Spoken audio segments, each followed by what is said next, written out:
Buenas tardes chicos, ¿qué tal? ¿Cómo están? Todos me escuchan.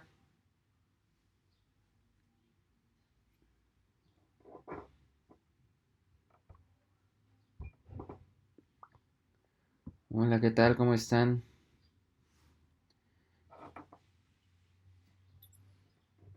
Muy bien, muy bien a todos. Espero que se encuentren pues bien de salud, que su familia también se encuentren bien.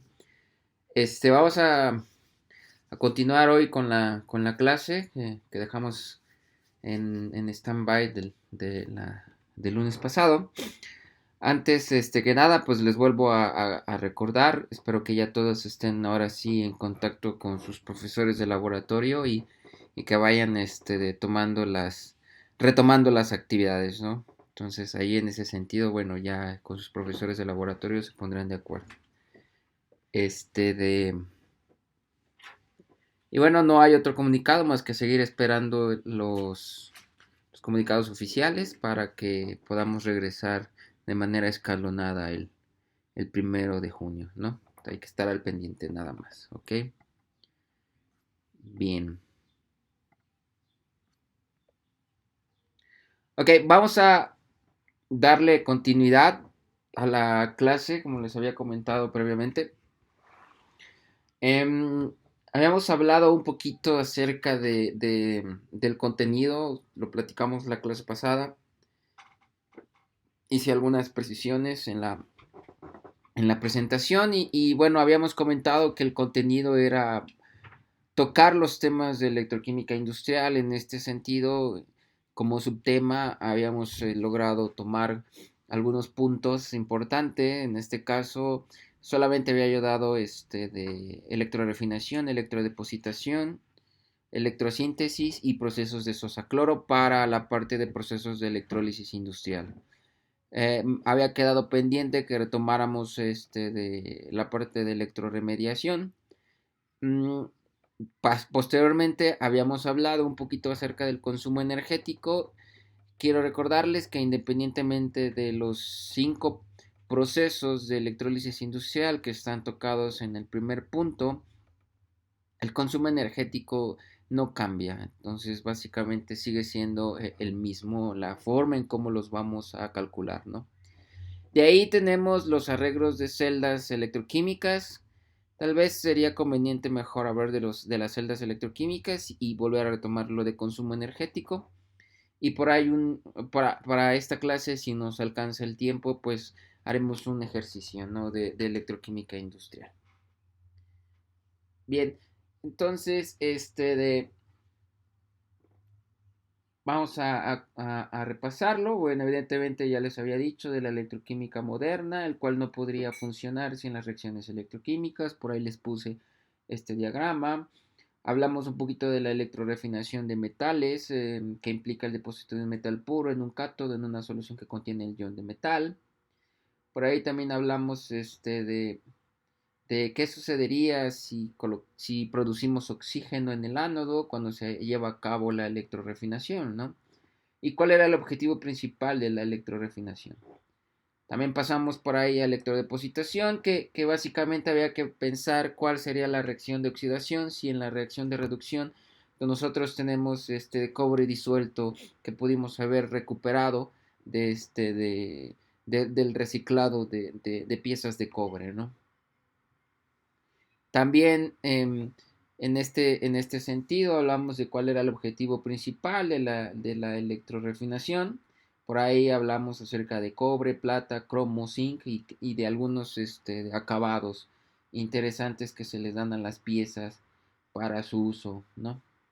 Hablamos de los aspectos importantes. Estos aspectos importantes más que nada obedecen a los procesos anteriores, como es el potencial del electrodo, materiales del electrodo y su estructura, concentración de especies electroactivas, el pH de la electrólisis controlada, la temperatura y la presión, el régimen de transporte de masa, también lo comentamos en la clase pasada, y el diseño de la celda, ¿verdad? En la mayoría de los casos hay que hacer el diseño del reactor como lo hacemos nosotros en cinética convencional, ¿no? O sea, ya hay digamos, traemos un background o información previa de los otros cursos, ¿no? Que también puede caer dentro del diseño de la celda. De ahí les hablé un poquito de electrosíntesis. Electrosíntesis como cuál es su objetivo. Es un método utilizado para la producción de sustancias mediante una electrólisis controlada. De igual manera, en el caso de esta diapositiva había mencionado el óxido de magnesio, producido a partir de una electrólisis controlada. Sin embargo, no era el único caso, ¿no? También teníamos por ahí de producción de algunos compuestos orgánicos, o lo que llamaríamos como electroquímica orgánica, ¿no? En este caso estamos tratando de reducir de manera indirecta un compuesto orgánico, ¿no? De ahí pasamos a la producción el proceso de sosa cloro. En aquel momento ya lo había puesto de cloro alcalino. Les dije era una traducción. La forma correcta de llamarlo a nivel en proceso químico industrial en español, pues es sosa cloro. No lo vamos a encontrar más como proceso de sosa cloro. Dijimos por ahí que su nombre residía porque producíamos gas cloro y producíamos también hidróxido de sodio, que esta es de las reacciones que ya habíamos estudiado en los departamentales pasados. Les dije por ahí también que habían dos tipos de celda, bueno, tres. Uno en este caso, en el que estoy mostrando ahorita, engloba dos, uno de diafragma y otro de membrana, ¿no? El otro era de mercurio, que esta fue la primera que se empezó a desarrollar, pero dado que el mercurio es un elemento tóxico y una sustancia tóxica en el proceso industrial, pues evidentemente un metal líquido tóxico, evidentemente no lo podemos utilizar, ¿no? Entonces dejó de caer en uso el mercurio y precisamente para la producción de esos acloro. Bien, aquí es donde básicamente nos quedamos. Yo de ahí me salté a consumo energético y por ahí hablé un poquito de los arreglos de celdas. En el caso de la electroremediación sí es muy importante y es muy interesante esta parte, a pesar de que no está contemplado dentro del curso. Me parece un tema muy, muy interesante para todos ustedes, porque al final de cuentas nosotros seguimos haciendo una electrólisis controlada, ¿no?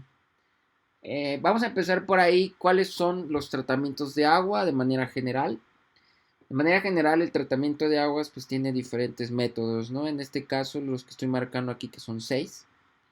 Estos son los métodos físico-químicos, los métodos químicos, los procesos de oxidación avanzada, que tienen que ver mucho con el reactivo químico Fenton.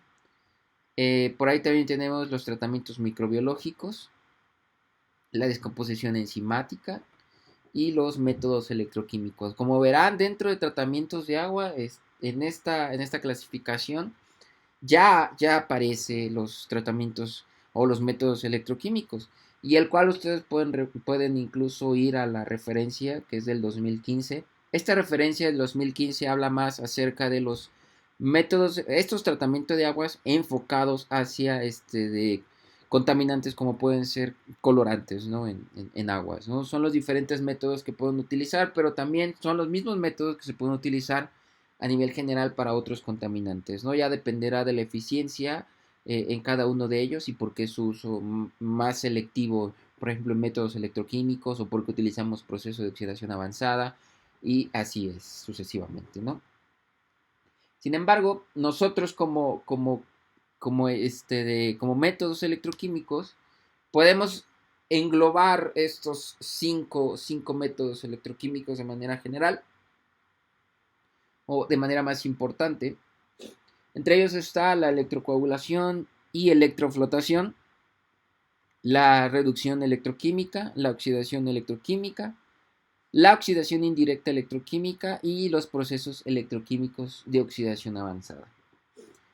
Cabe mencionar que todos estos es en un sistema en una celda electrolítica. De ahí reside el nombre de por qué lo estamos colocando dentro de los procesos de electrólisis industrial. Este escalamiento lo podemos llevar a un escalamiento industrial, tal vez no para producir agua para vender en un sentido de purificar el agua, sino más bien para ofrecerle a una comunidad dentro de los servicios que ofrece el gobierno, tener un proceso de tratamiento de agua y ofrecerlo a la comunidad, pues es una garantía, ¿no? De hecho, el agua ya es una garantía a nivel mundial que se debe de prevalecer. Entonces, los métodos electroquímicos pues vienen a salvar esta parte, al hacer una electrólisis controlada, vienen a proporcionar un poco más de información hacia problemas que puedan ser tratados por estos métodos, ¿no? Entonces, dentro de estos cinco, no voy a tocar de manera puntual todos, porque si ven es mucha la información que hay que tocar. Pero sí voy a hablar acerca de unos. Tal vez la reducción electroquímica y la oxidación electroquímica los tomaré como uno solo y los otros tres en otros apartados, ¿no? Bien, de igual manera, esto está descrito en la referencia en donde aparece el autor Brillas, es Applied Catalysis B Environmental del 2015, ¿no? Pero como todo proceso químico, o sea, a pesar de que son métodos electroquímicos, como todo proceso químico, nosotros lo podemos separar o clasificar en dos grandes vertientes, ¿no? Los procesos químicos, como sabrán, en un principio teníamos en estudio que puede ser separado en catálisis homogénea y catálisis heterogénea. La catálisis homogénea pues son los métodos químicos que podemos utilizar directamente al hacer en una solución reaccionar dos especies que están en una sola fase y aumentamos presión, aumentamos temperatura y de esa manera tratamos de llevar conduciendo la catálisis. Siempre y cuando también agreguemos otra fase, ya entraría dentro de la catálisis heterogénea. La catálisis homogénea es que los reactivos están en una misma fase, ¿sí? Y ya lo hacemos reaccionar. Pero en la catálisis heterogénea hay dos fases presentes, ¿no? Lo que sería en este caso la fase gas, la fase líquida, la fase sólida. Pueden coincidir los tres al mismo tiempo y puede llevarse a cabo una catálisis heterogénea, ¿no? En el caso más utilizado en el área de ingeniería química, pues es utilizar un sólido con un líquido, ¿no? Entonces, cae dentro de la catálisis heterogénea y dentro de la catálisis heterogénea, pues tenemos los procesos catalíticos, que es la catálisis convencional, y los procesos fotocatalíticos, que también parten de la catálisis convencional, ¿no? El tener un catalizador que es un semiconductor al ser irradiado por la luz, de esa manera podemos excitar a la banda de valencia, los electrones de la banda de valencia que se conducen a la banda de conducción, y entonces ya tenemos separación de cargas y de esa manera conducimos los procesos redox, ¿no? En este tipo de procesos como la fotocatálisis. Sin embargo, dentro de los métodos electroquímicos, pues también tenemos la misma clasificación, solo que no la voy a llamar como catálisis, sino más bien va a tener el nombre de electrocatálisis. ¿Sí? ¿Por qué? Porque estoy utilizando un catalizador en el cual lo tengo colocado ya sea en el ánodo o en el cátodo y le hago pasar un flujo de corriente o le aplico una diferencia de voltaje, ¿no? Sin embargo, lo definimos, la electrocatálisis la definimos en el segundo, si mal no estoy, en el segundo parcial, la definimos para la parte de pilas, ¿no? De igual manera, si utilizo ese efecto de la luz sobre el mismo material, que es un electrocatalizador, y que además es un semiconductor, ya sea que esté colocado en el ánodo o en el cátodo, y es de esa manera va a recibir su nombre de fotoánodo o fotocátodo, y lo perturbo con la luz, entonces ya estoy conduciendo o estoy en el campo de la fotoelectrocatálisis. Vean que acá en fotocatálisis y fotoelectrocatálisis ya estamos tocando ahora sí la parte de procesos de oxidación avanzada y los procesos electroquímicos de oxidación avanzada. Entonces esta parte es muy importante porque al final de cuentas, aunque yo conduzca de la reacción aplicándole una diferencia de voltaje, también lo puedo perturbar con la luz y mover esos electrones, ya sea que el fotoánodo es el que me está dando esos electrones o el fotocátodo es el que está donando esos electrones a la interfaz del electrodo electrolito, ¿no? Entonces es muy importante esta parte que lo tengan muy bien en cuenta, muy, muy claro, cómo influye cómo clasificar estos procesos y cómo tener claro cuándo estoy dentro de la parte de catálisis, electrocatálisis y cuándo estoy dentro de la parte de fotocatálisis y fotoelectrocatálisis, ¿no? Tiene mucho que jugar con el efecto de la luz, ¿no? O sea, en la oscuridad y en presencia de luz, ¿no? Eso es la diferencia que se da. Bien, entonces pasando primero al primer método electroquímico para tratamiento de aguas, pues tenemos electrocoagulación y electroflotación. Por ahí, de igual manera, podrán revisar en el artículo que fue publicado en Journal Environmental Management del 2009. Ellos definen la electrocoagulación como un proceso que desestabiliza contaminantes suspendidos, que pueden también estar en emulsión o disueltos en un medio acuoso, puede ser en fase iónica, al aplicarle una corriente. Los procesos de electrocoagulación, flotación, no difieren mucho de la definición de electrocoagulación. La diferencia entre electrocoagulación y electrocoagulación flotación es que en electrocoagulación no se favorece la flotación. ¿Sí?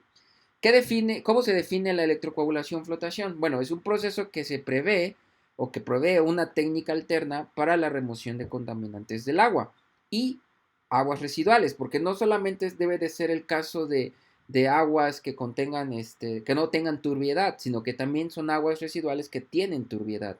Y de ahí de eso es el principio del cual, pues parte de las reacciones electroquímicas que se llevan por la electrólisis controlada conducen a que, pues, se formen flóculos, coagulen, caigan en el fondo y se formen estos flóculos, no caigan al fondo, sino que queden suspendidos por acción del gas que se pueda formar, ¿no? Por eso la electrocoagulación flotación implica generar un coagulante in situ promovido por la reacción electroquímica y un gas que en este caso si es en el cátodo pues es hidrógeno, ¿no? Si yo estoy generando mi coagulante por en efecto de oxidar en el ánodo, por ejemplo, el aluminio o el hierro, que son los coagulantes más comunes que se utilizan en los procesos de convencionales de coagulación, floculación.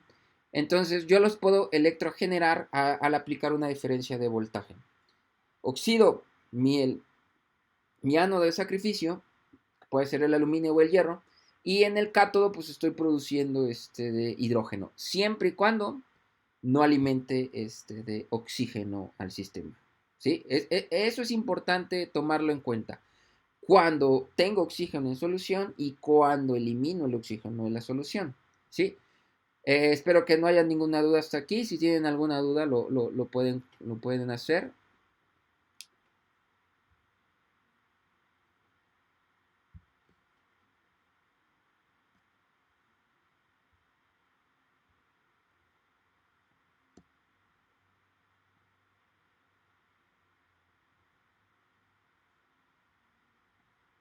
¿Qué es lo que no entendiste, Rodrigo?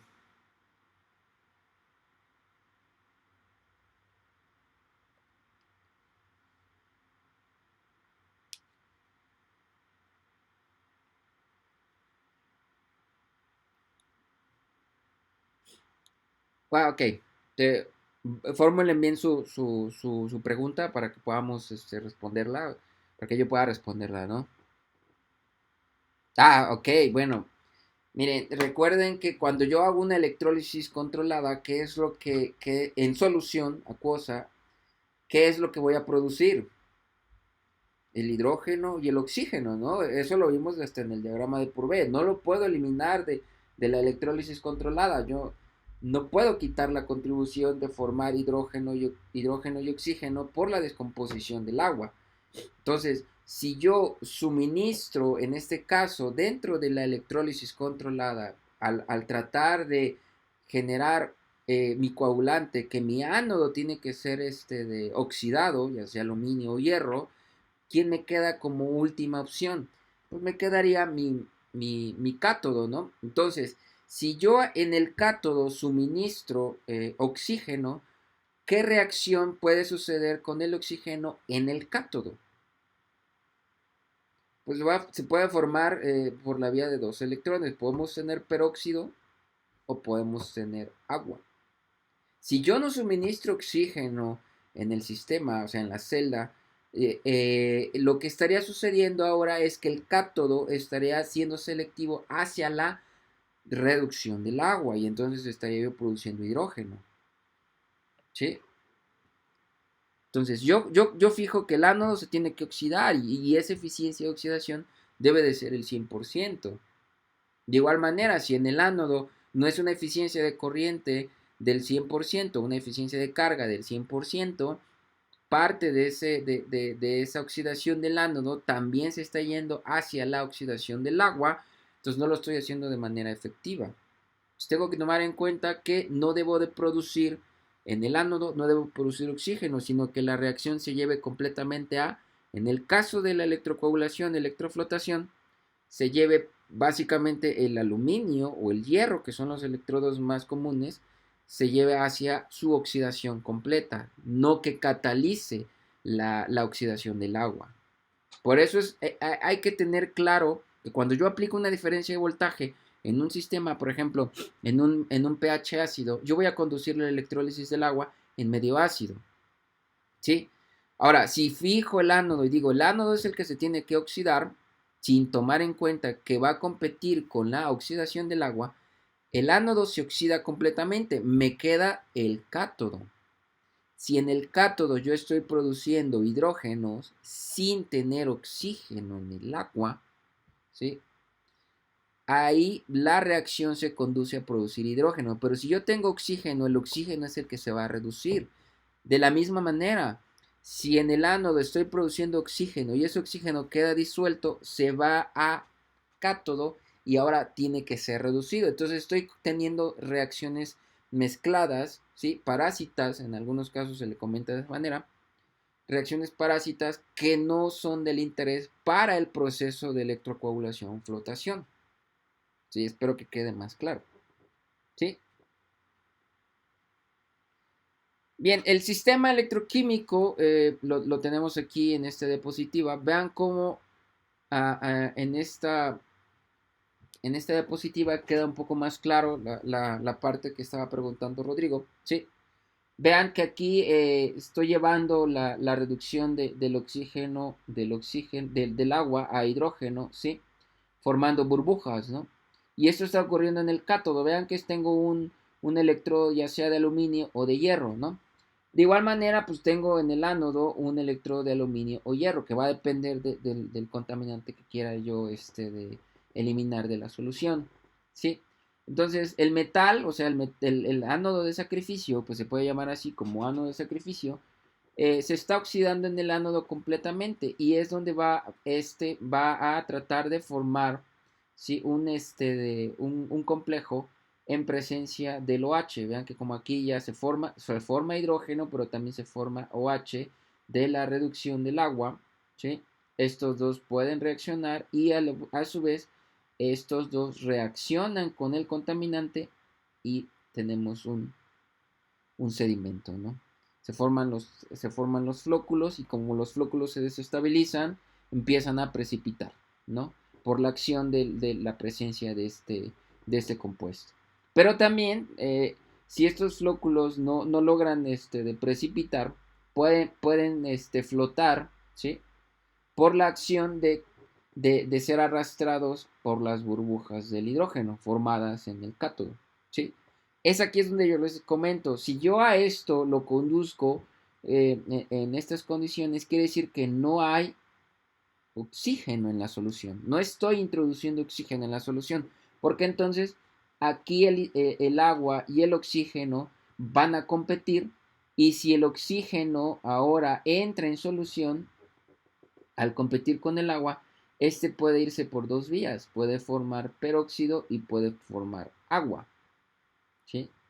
Esto estaría sucediendo si el oxígeno entrase en contacto con el cátodo y que esté presente en la solución. Entonces yo ya no puedo controlar la electrólisis de tal manera que lo importante es que forme mi coagulante in situ, ¿sí? esta especie oxidada puede reaccionar con el OH y esto ya desestabiliza en las partículas, forman complejos y de esa manera precipita, ¿no? En el otro caso, si yo tengo oxígeno y formo peróxido, sí reaccionará con este ion, pero debe de haber de otro efecto ahí que mover para que pueda llevarse a cabo el mismo fenómeno. El peróxido es fotoactivo, entonces si yo tendría que suministrarle luz para que esto pueda volver a ocurrir de la misma manera. Pero en ese caso ya estoy teniendo otro efecto, ¿no? Entonces, para tratar de controlarlo y ver el efecto solamente de dosificar el coagulante en presencia de estos contaminantes y sin tener oxígeno para efectivamente observar si es eficiente el sistema, ¿no? Entonces, ese es el principio del método electroquímico, electrocoagulación, electroflotación. ¿Sí? Entonces, en algunos casos, por ejemplo, el sistema electroquímico lo podemos conectar en paralelo, los electrodos conectados en paralelo, ¿sí? Puedo tener aquí mi reservorio de agua a tratar, lo suministro con una bomba y de ahí lo paso a un otro reservorio, ¿no? En donde puedo estar eliminando los contaminantes que puedan quedar flotando o los contaminantes que queden en la superficie, en el fondo, ¿no?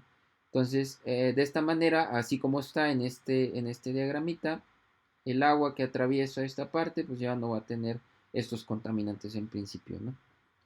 La combinación de estos dos en uno solo, pues está en el otro dibujo, ¿sí? Puedo tener mis conexiones, aquí está, aquí hago la electrólisis controlada, ¿sí?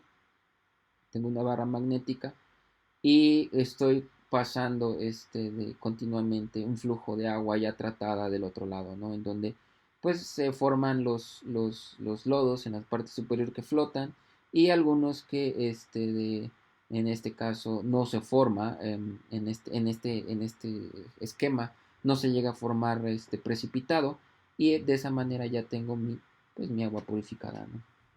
Vean que sí tengo que suministrar una diferencia de voltaje, ¿no? ¿Sí?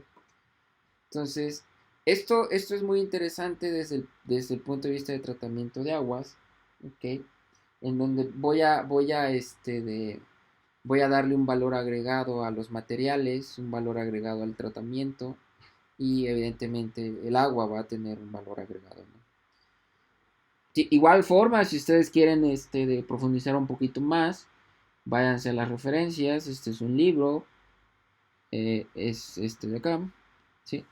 Y el 2 es este de acá, ¿no? Es la referencia 2 para la parte de electrocoagulación, electroflotación. Espero que no haya ninguna duda hasta aquí.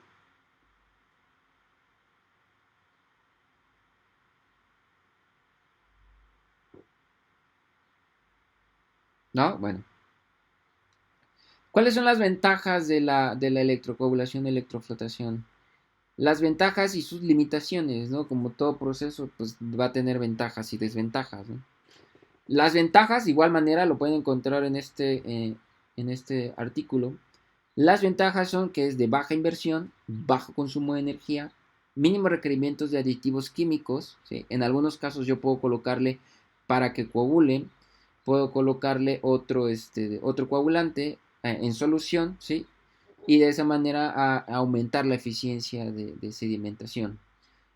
También tenemos que se puede recuperar los aditivos químicos en la mayoría de los casos.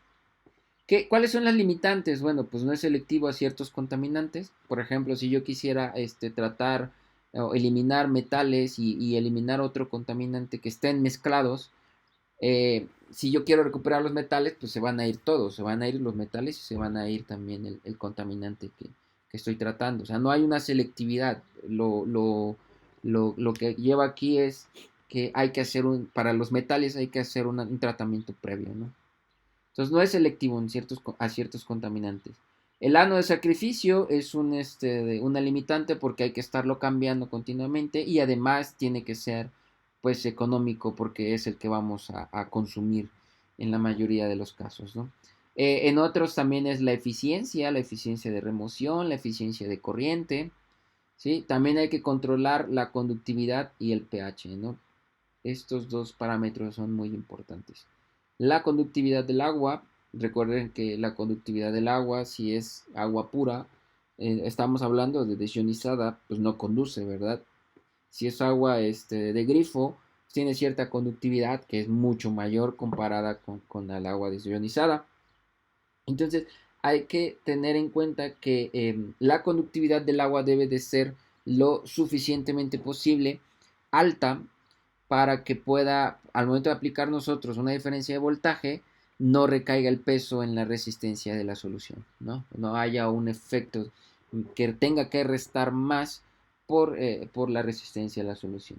Y el pH, pues evidentemente, ¿no? El pH si es en medio ácido, si es en medio básico, si es en medio neutro, y va a depender también de, de cuáles, de estas especies que estamos utilizando como coagulante es estable y en qué pH es estable, ¿no? Y aquí entran también en juego mucho los diagramas de Purvé.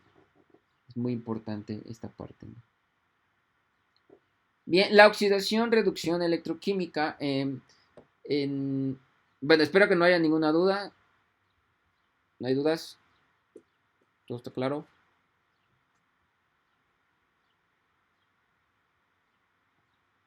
¿Sin dudas?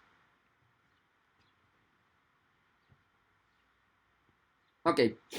Bien, la oxidación, reducción electroquímica, bueno, como lo definimos ahí, el proceso de oxidación, reducción electroquímica son procesos de oxidación y reducción que en la mayoría de los casos pueden ser directa e indirecta. En este caso y para el ejercicio que se está haciendo aquí, en las diapositivas como se está presentando, son procesos de oxidación-reducción directa. Por ejemplo, en la parte de arriba, en el lado izquierdo, yo estoy tratando aquí de eliminar un contaminante, que en este caso es un colorante, si mal no estoy. Uh-huh. Vean, yo tengo aquí un contraelectrodo, si estoy aquí el platino, vean, tengo de mi electrodo de referencia y tengo mi electrodo de activo de carbono, ¿no?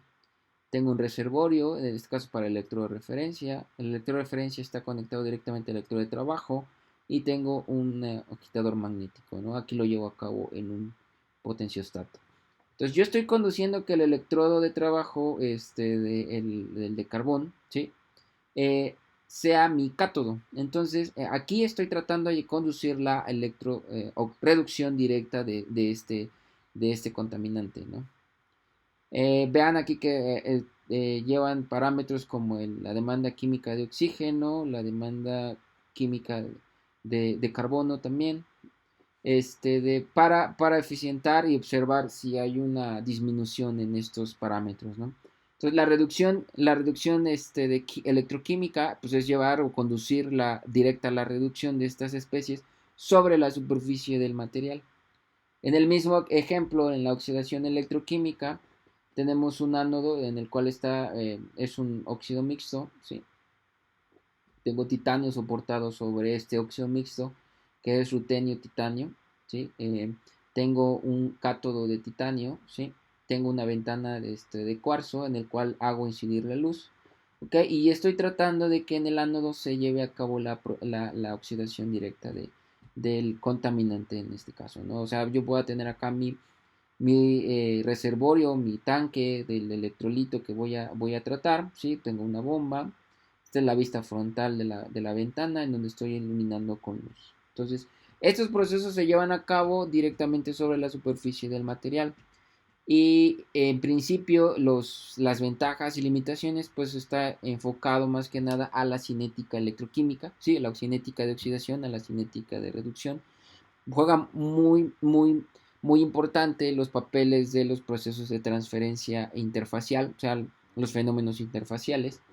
Y de esa manera hay que tratar de eficientar porque, por ejemplo, cuando se está estudiando un nuevo material, no nuevo material, sino más bien un material con una aplicación nueva, eh, hay que observar si este material es selectivo, si es activo en la ventana, si no se envenena, si no se disuelve en la solución de igual manera, ¿sí? Que sea estable, ¿no? Entonces todos estos parámetros para la reducción, oxidación electroquímica, ya se los había comentado también que son muy similares a la parte de la cinética, en donde conduzco la reacción sobre la superficie directa del material, ¿no? Esa es por la parte de la oxidación-reducción electroquímica. Bien, entonces, de esto, la oxidación electroquímica, como lo había mencionado, puede ser clasificada en dos características. Una es oxidación directa, se busca que haya formación de radicales OH sobre la superficie y de esta manera promover la oxidación del contaminante, ¿no? O la oxidación directa, ¿no? Que se puede formar de radicales, como en el caso de los iones clorato. Y estos iones clorato, en el momento de ser formados y estando en solución, son muy reactivos y pueden oxidar al contaminante mientras que se va a reducir, ¿no? Esa es la aplicación más interesante en esta parte, ¿no? Oxidación directa, oxidación indirecta, ¿no? Para la clasificación, para la parte de oxidación electroquímica. Por otro lado, la reducción electroquímica, de igual manera, la podemos conducir en el mismo sentido. Reducción directa, formación de protones. Lo vimos en el ejemplo de la electrosíntesis. Hay un compuesto orgánico que en principio se absorbe dentro de la superficie, pero se ha formado previamente los protones. Y entonces estar en la vecindad de estas dos especies, ¿sí?, sobre la superficie del material, pueden reducirse, ¿no? Por efecto de absorción directa, de atacar el protón directo sobre el compuesto orgánico. La reducción indirecta, bueno, es de formar un peróxido, ¿sí? O formar ozono en algunos casos, vía electroquímica. Y estos dos, pues como sabrán, son agentes oxidantes muy fuertes, ¿no? Entonces lograrán de manera indirecta oxidar perdón, reducir a la especie en cuestión, ¿no? Bueno, espero que hasta ahí no tengan alguna duda, comentarios.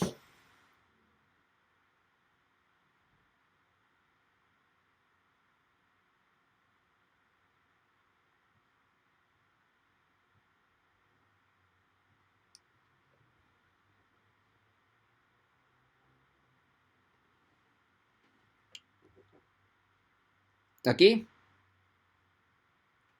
¿O un antes?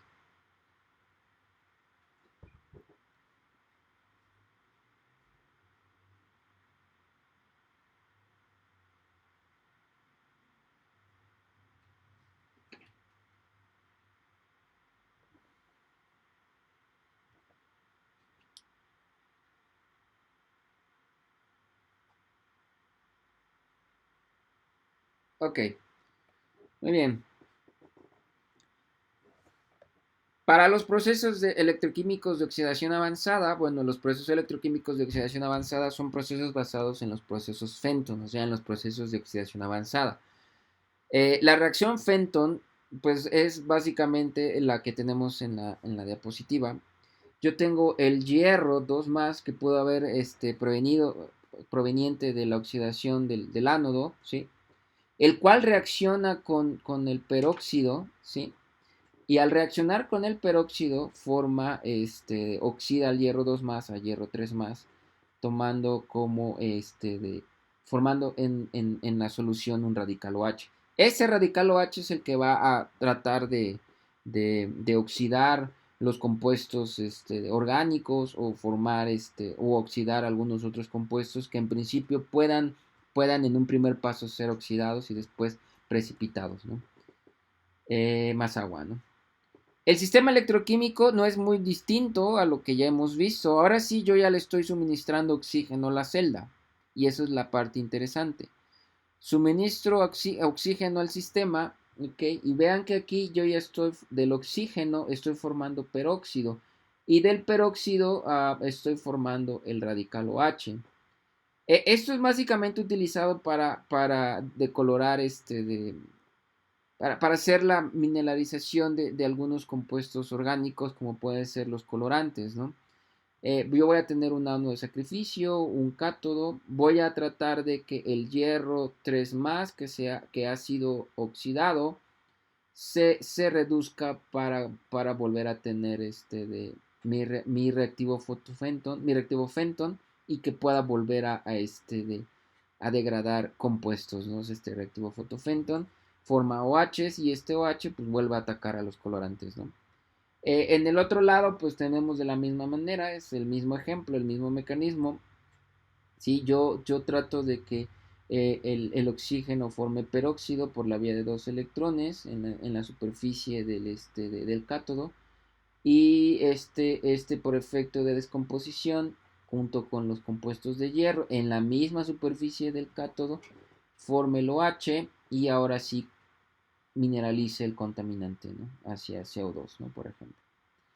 Eh, es muy interesante esta parte porque hay que jugar con los materiales y hay que hacer ver si es eficiente esta reacción, si la producción de OH es eficiente, si se está generando muy poco y si a su vez está siendo absorbido. Esto ya es más electroquímica fundamental, pero sí es una parte muy interesante cuando se habla de aplicaciones industriales. En los sistemas fotoelectroquímicos, pues yo puedo seleccionar quién va a ser el ánodo, quién va a ser el cátodo. ¿Sí? En este caso estamos utilizando el ánodo, un fotoánodo de este complejo de wolframio bismuto. Y del otro lado pues tenemos hierro soportado sobre óxido de hierro, ¿no? Entonces fotoexcito la parte del ánodo, la parte del ánodo, y estoy formando los, los, los OHs, ¿no? O sea, viene aquí la degradación del compuesto, ¿sí? Se oxida y de a su vez degrado los contaminantes, ¿no? Del otro lado tengo que generar el hierro 2 más, el oxígeno se reduce, forma peróxido y como ya tengo este y formo OHs, ¿no? Por efecto de la luz.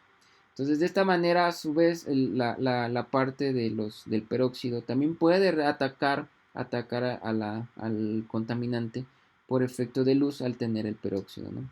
Entonces el mecanismo a conducir pues es básicamente que por efecto de la luz el hierro 3 más pase a este complejo y a su vez este complejo al absorber fotones se reduzca se reduzca a hierro 2 más y cierre otra vez el ciclo, ¿no? Al tener otra vez el reactivo fotofenton, al tener hierro 2 más peróxido, vuelvo a tener el reactivo fotofenton. Y a su vez puede suceder lo mismo si tengo de otros contaminantes, o sea, se forma un complejo con los contaminantes, oxido, reduzco el hierro 3 a hierro 2 más y formo CO2, ¿no?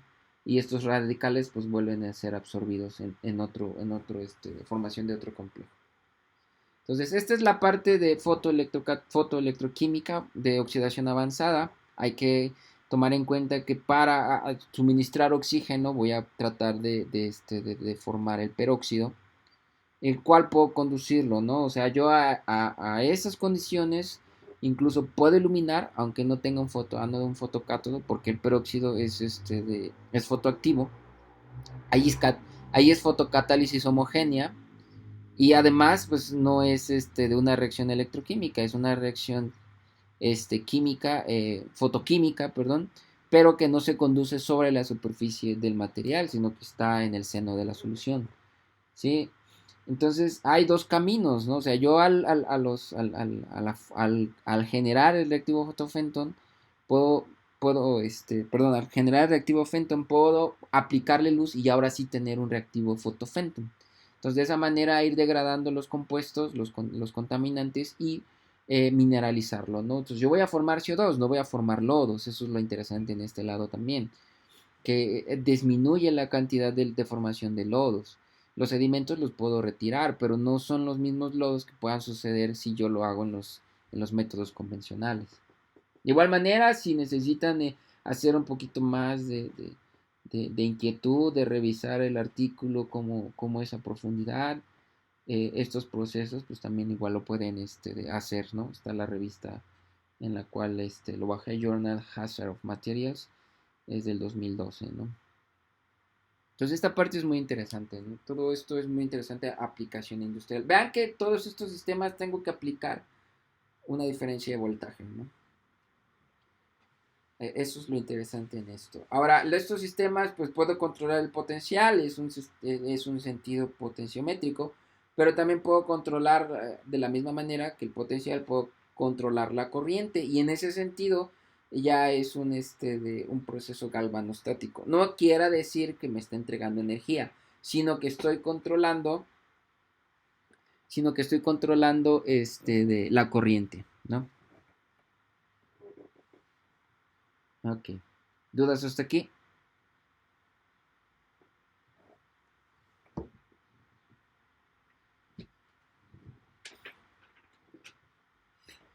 Puedo jugar de la misma manera con el sistema, ¿no? En vez de generar el reactivo fotofenton, puedo tratar de generar de hidrógeno, ¿no?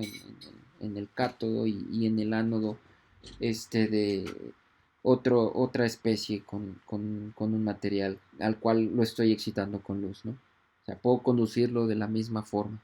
O sea, puedo jugar con el ánodo, con el cátodo de tal manera que me permita, de tener una mejor eficiencia, ¿no? Jugar con esos materiales en ese sentido. Y en esta parte, pues ya es de investigación, ¿no? Pero no por nada la electroremediación deja de ser un proceso industrial, un proceso de electrólisis industrial. Vean que, que al final de cuentas necesitamos aplicar una diferencia de voltaje, son procesos que se conducen en una celda electrolítica y que depende mucho de la aplicación en la cual lo conduzco. También está la electrodiálisis, no me dio, no los quise atiburrar de tanta información. También está la electrodiálisis, como convencional diálisis, un proceso que se conduce. De igual manera está la electrodiálisis por medio de membranas, ¿sí? Entonces, hay mucho de dónde tomar para hacer procesos de electrólisis industrial. No es nada más de los convencionales que conocemos o lo que nos estaba dando el temario de electroquímica en un principio, ¿no? O sea, hay muchos procesos que podemos tomar en cuenta y tomarlo dentro de los procesos de electrólisis industrial. ¿Por qué? Porque lo podemos escalonar a la parte industrial, hacia un escalamiento industrial, ¿no? A un másico. Bien, bueno, esta parte ya la habíamos platicado, ya habíamos dicho que la deducción de la energía consumida, o sea, la energía por kilogramo de material, pues estaba en función de tomando en cuenta la energía, la definición de energía eléctrica, potencia eléctrica, ¿no? De esa forma deducíamos esta ecuación, ¿no? Igual el voltaje del sistema, recuerden que el voltaje del sistema está influenciado al momento de aplicarle a estos sistemas una diferencia de voltaje, pues está influenciado por el potencial de celda, la sobretensión anódica, la sobretensión catódica, la resistencia a la solución, la resistencia a las conexiones. En algunos casos, si hay más aditamentos que hay que agregarle, por ejemplo una membrana, hay que tomar en cuenta la resistencia a la membrana también, para tomarlo dentro del voltaje, ¿no? Aplicado total. Igual el voltaje de celda, pues está basado en la ecuación de Nernst. La sobretensión catódica y anódica, también se las platiqué. La eficiencia energética, tal vez esta parte no se las había comentado, pero también podemos hacer un análisis de eficiencia energética, que es lo que siempre estamos tratando nosotros de eficientar un proceso químico, ¿no? En este caso, pues no queda de más una eficiencia energética para un proceso electroquímico. De acuerdo a Fletcher, del 1984, la eficiencia energética se define como la energía ideal aplicada, o sea, la energía ideal que estamos suministrando entre la energía real, ¿no? que estamos obteniendo, que estamos aplicando en el sistema. En este caso, pues al sustituir la definición de cada una de estas dos, nos damos cuenta que aquí interviene la eficiencia del proceso catódico-anódico, que es el de interés, el potencial de celda, que está dado por la ecuación de Nernst, y el voltaje aplicado, ¿no? El voltaje total del sistema, ¿no? Multiplicado por 100. Bueno, espero que no haya ninguna duda. ¿Dudas?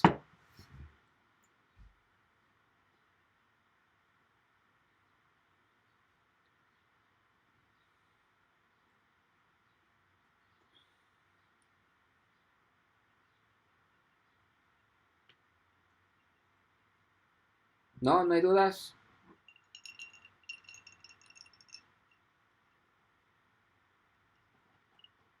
Ok. Bueno, vamos con los arreglos de celdas electroquímicas, ¿no? Independientemente del tipo de arreglo, el consumo energético tiene la misma definición. Eso es muy curioso.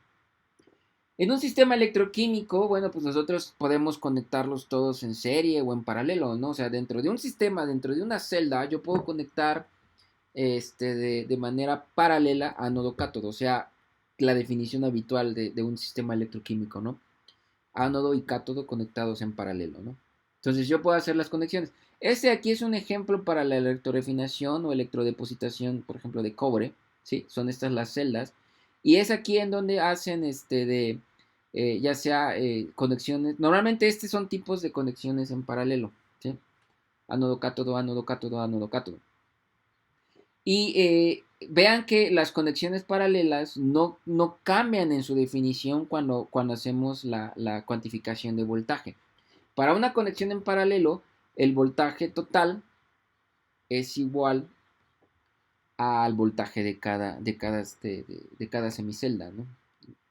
En el caso de la intensidad no es la misma. La intensidad es la suma de cada una de ellas, de cada una de esas celdas, ¿no?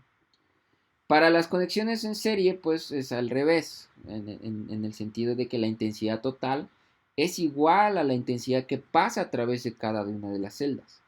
Pero el voltaje no, el voltaje lo tengo que sumar. El voltaje total va a ser igual al voltaje de cada una, la suma de cada una de las celdas que están participando dentro del sistema electroquímico. Entonces yo voy a definir dos tipos de conexiones. Estas conexiones son monopolares y bipolares, ¿sí?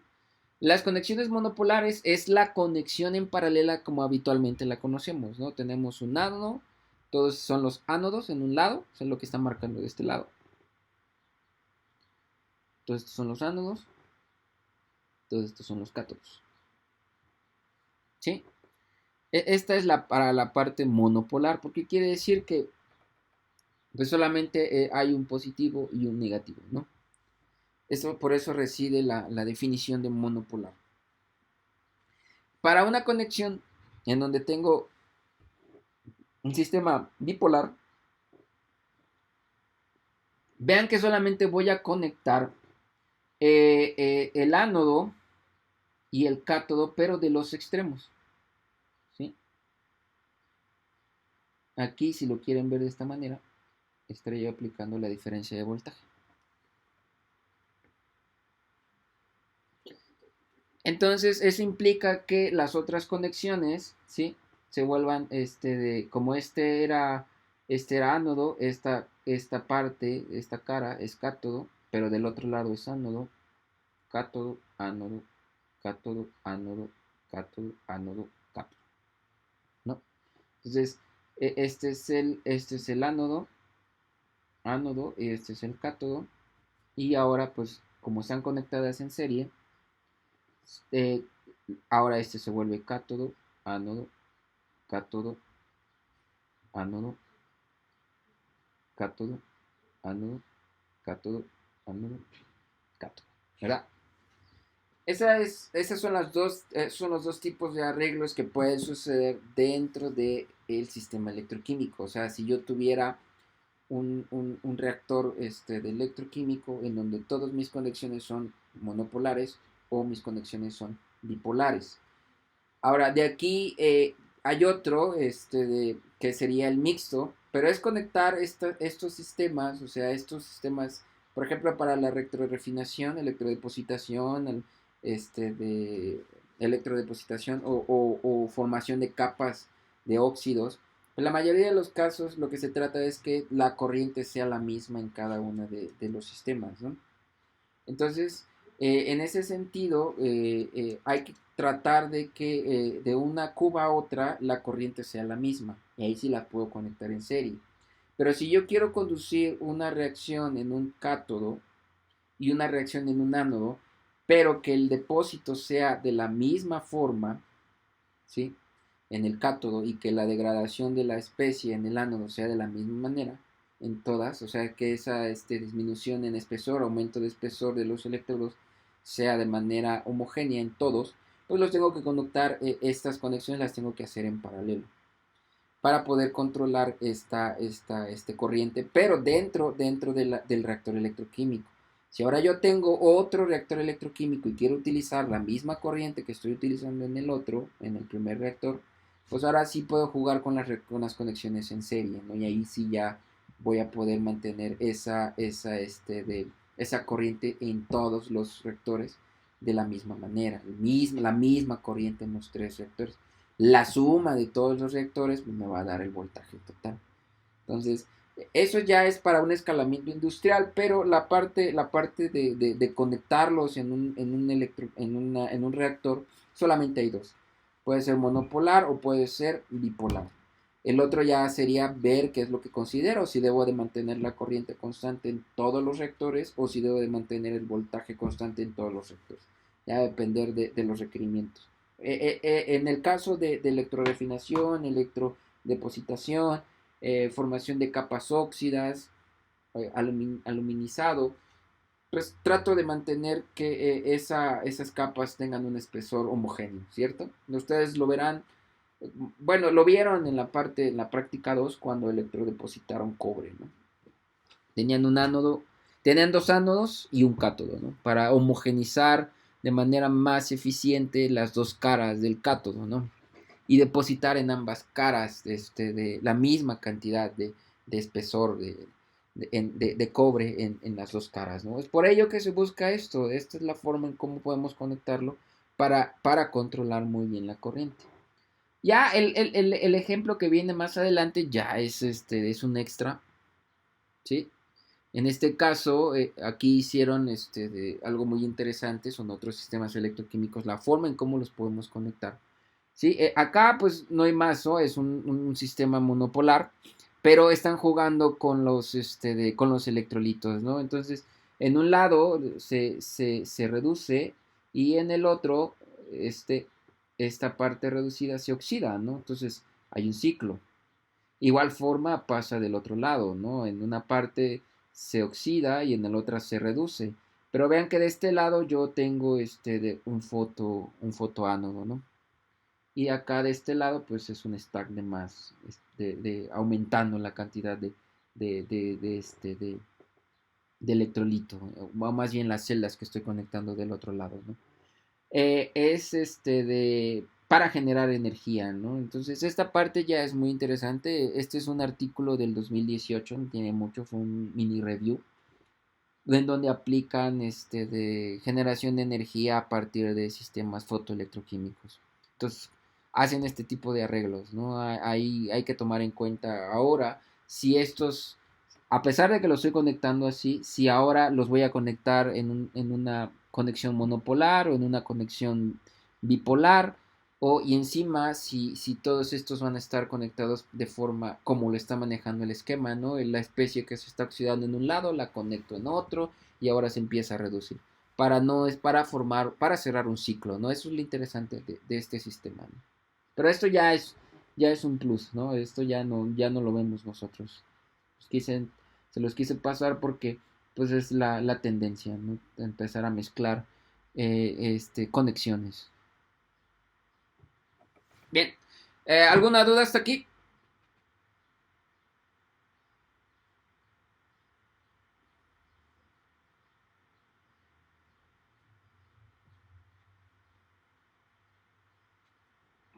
¿Dudas?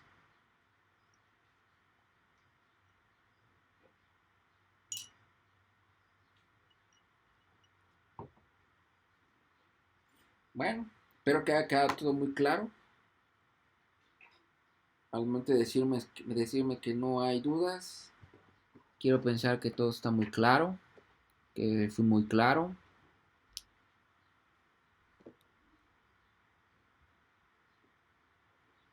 ¿Sí?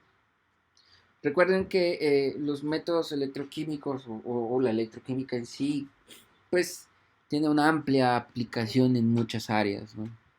No, la industria, como lo comenté en un principio, la industria química no sería nada sin tener a la mano a la electroquímica dentro de sus filas, ¿no? Es una materia muy interesante, muy bonita para la parte de aplicación industrial, pero también es una materia muy bonita para la parte de hacer ciencia fundamental, ¿no? Todo jugar con los materiales, jugar con los arreglos, buscar cuál es el mejor arreglo, para un objetivo en específico, ya sea para generar de algún reactivo, un producto de interés con un valor agregado, o para de remediar el medio ambiente, ¿no? O sea, hay muchas aplicaciones dentro de la parte electroquímica que hay que tomar en cuenta. Ustedes también ya lo vieron. La corrosión también no es que hay que dejarla de un lado, también dentro de los procesos de la electroquímica hay que tomar en cuenta la corrosión y más que nada en los procesos industriales, ¿no? Hay que tomar en cuenta también la corrosión. Okay. Vamos a hacer un ejemplo, ¿sí? El ejemplo que vamos a hacer el día de hoy es de electrodepositar zinc. Anoten, anoten el ejercicio. El ejercicio dice, se desea galvanizar placas de hierro por medio de electrodepositación de zinc mediante una solución de sulfato de zinc en una solución de ácido sulfúrico, utilizando electrodos de zinc e hierro con las siguientes condiciones de operación en un arreglo mixto. Mixto quiere decir que están conectando más de un tanque, ¿ok? Tenemos el diagrama que pasa, nuestro diagrama nos indica que el zinc se oxida, ¿sí? Y del lado del ánodo, del cátodo, perdón, el zinc 2 más pasa a zinc 0, se reduce. Este ejercicio es muy fácil, ¿eh? No está tan complicado así como pareciera. Estamos tomando en cuenta que en el ánodo se oxida el zinc, estamos partiendo de un electrodo de zinc. Tenemos por ahí solución de sulfato de zinc, pero también tenemos zinc 2 más que se está depositando en el cátodo, ¿no? En un cátodo de hierro. Entonces, ¿cuáles son las variables? Bueno, número de tanques, densidad de corriente, eficiencia de catódica. Cada tanque contiene 63 ánodos y 62 cátodos. El área sumergida del cátodo y de igual manera del ánodo, 40 centímetros por 40 centímetros. Solamente nos están dando la caída de potencial por conexiones, que es de 0.4 voltios, y nos dan una tarifa energética, ¿no? Nos están diciendo que el costo de 0.956 pesos equivalen a 65 kilowatt hora.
Ok, me dicen cuando lo hayan copiado.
Muy bien, ya dos personas dijeron que tres, cuatro, cinco, seis, ¿no?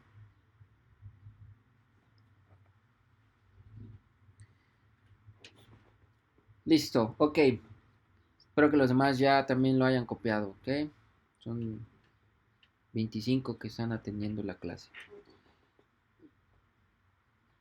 Bien, entonces, ¿qué es lo que nos piden en este ejercicio? ¿No? Dentro del ejercicio uno nos dice, determina la resistencia óhmica.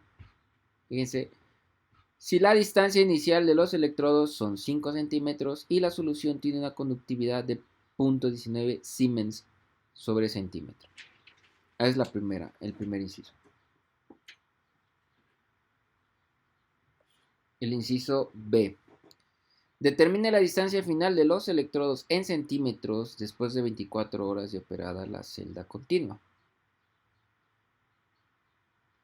Aquí hay que ser claros, hay que tomar en cuenta que de cuál será esa distancia final si el electrodo del ánodo no se está oxidando, o sea, con base en la primera, la distancia inicial, ¿eh?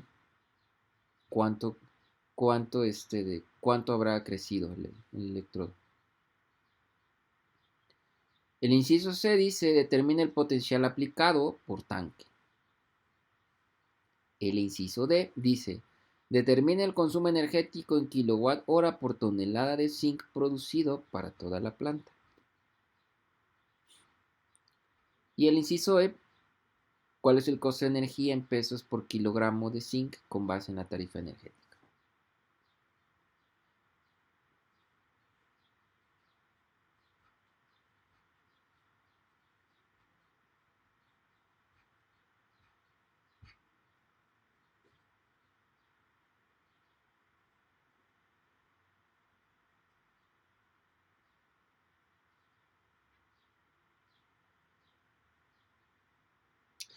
Tenemos notas, ¿no? El pH es igual a menos el logaritmo de la actividad de protones, el peso atómico del zinc, la densidad del zinc.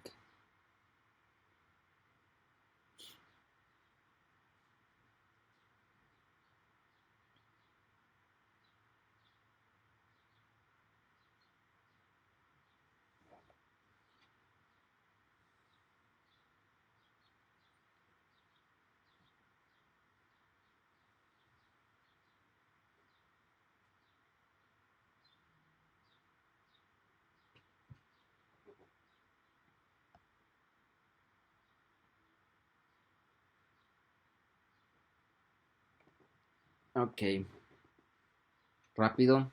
Muchos más compañeros están copiando. ¿Listo?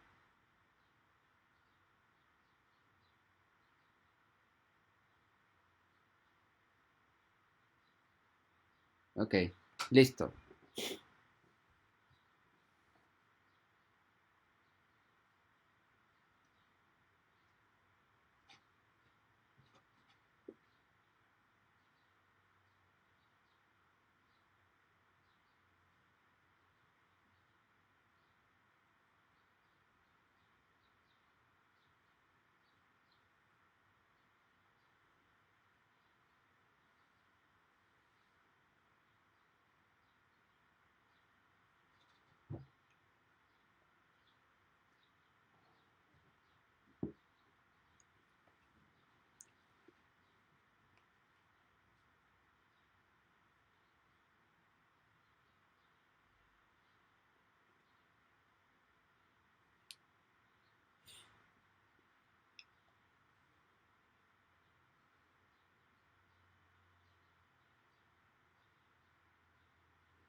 Muy bien, ok, entonces vamos a resolver el primer inciso. El primer inciso es del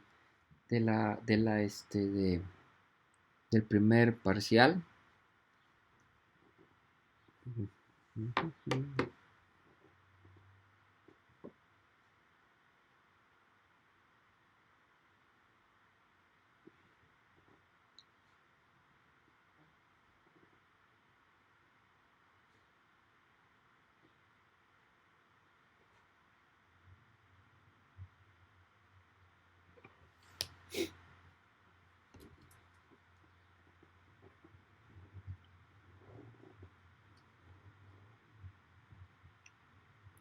Ok, vamos a hacer el primer inciso. El primer inciso nos da los datos acerca de,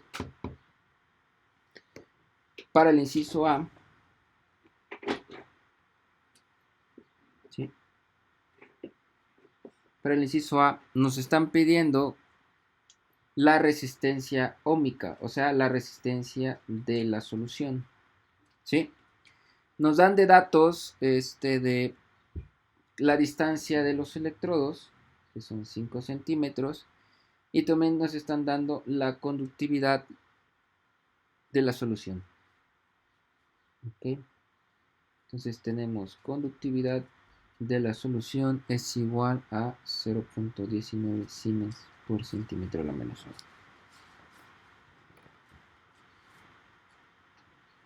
Ok. Entonces, para esta parte necesitamos saber primero conductividad de la solución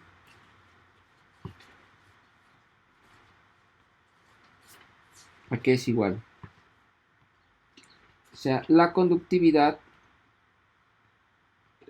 es igual a qué? 1 sobre la resistencia de la solución, ¿sí? Por longitud entre área. ¿Se acuerdan? ¿O ya se les olvidó? ¿Sí? Entonces, de aquí vamos a despejar la resistencia de la solución. Necesitamos saber cuál es el área de los electrodos. De acuerdo a los cálculos, a los datos que nos estaban dando, a los valores que nos estaban dando, el área sumergida de los electrodos es de 40 por 40 centímetros cuadrados. Eso quiere decir que son 1600 centímetros cuadrados, ¿cierto? Entonces, ya tenemos el área geométrica, tenemos la distancia, ahora necesitamos calcular o despejar la resistencia. La resistencia de la solución va a ser igual a 1 sobre la conductividad de la solución multiplicada por la distancia entre área geométrica o área sumergida, ¿no? Entonces, hay que tomar en cuenta que nuestras unidades deben de ser congruentes. En la conductividad son Siemens por centímetro, entonces nuestra longitud de nuestra área debe estar en centímetros cuadrados, ¿no? Y centímetros, longitud de área, ¿no? Entonces vamos a tener que 1 sobre 0.19 Siemens por centímetro a la menos 1, que multiplica a la longitud 5 centímetros entre 1600 centímetros cuadrados, ¿no? Entonces, centímetros con centímetros cuadrados nos va a quedar centímetros a la menos 1.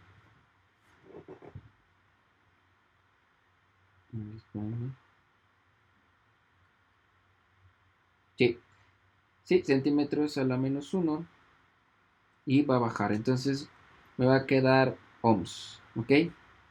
Centímetros va hacia arriba.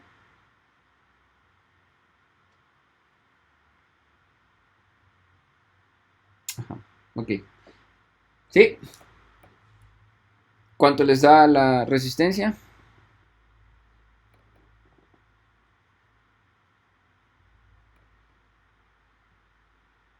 0.0 0.1664 o 0.01664.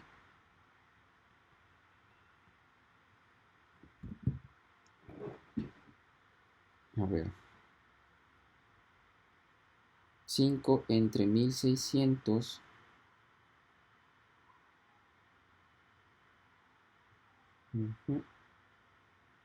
Esto entre punto 19. Punto 0.1644.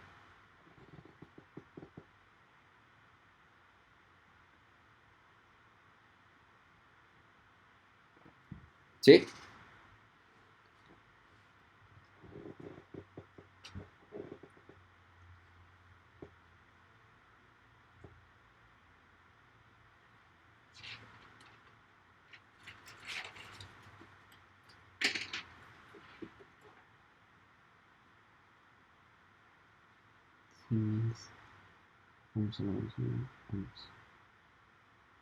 Ok. Sí, ok, bien. Entonces ya tenemos la parte de la resistencia de la solución. Este es el inciso A. Ok. Esto es conectando los electrodos en un reactor con conexiones monopolares. Ok. Entonces la resistencia de la solución por 0.1644 ohms.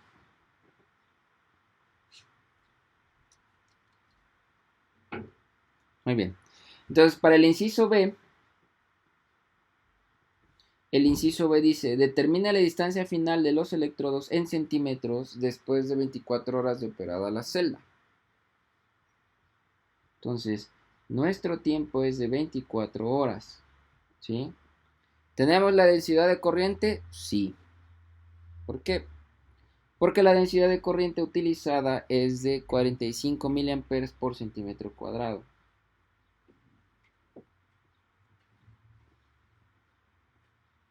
Lo que es aproximadamente 0.044 amperes por centímetro a la menos 2. ¿Sí? ¿Qué otro dato necesitamos para saber? La eficiencia catódica, ¿verdad? Entonces nuestra eficiencia catódica es aproximadamente de 0.95. ¿Sí? Es el valor que nos están dando. Entonces, el tiempo de 24 horas a segundos son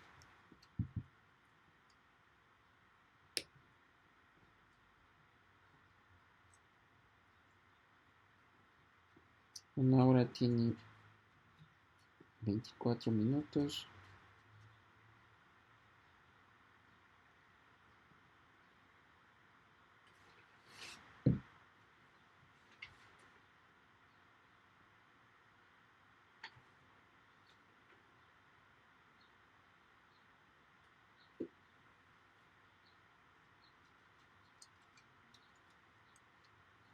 $86,400, ¿cierto? Segundos. ¿Sí? Bien, entonces en esta parte vamos a primero a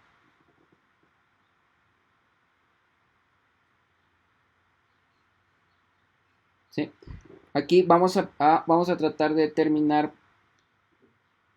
el espesor, ¿cierto? Tomando en cuenta que la distancia inicial del electrodo es de 5 centímetros, ¿no? Y que esos 5 centímetros van a continuar, o sea, solamente queremos observar cuánto va a crecer con respecto a ese primer valor inicial de 5 centímetros de distancia entre ánodo y cátodo. Entonces, en este sentido, lo que primero que necesitamos calcular es el espesor, ¿sí? Entonces, nuestro espesor primero tenemos que pasar por peso entre área, ¿se acuerdan? Peso entre área a que es igual.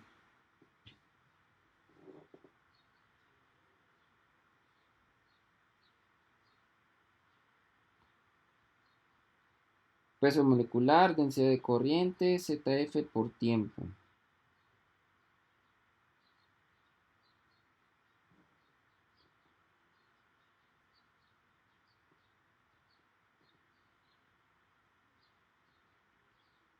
Así está, ¿no?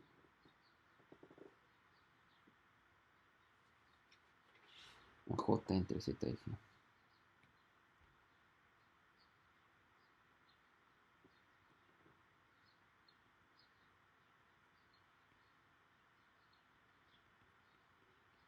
Por tiempo, ¿no?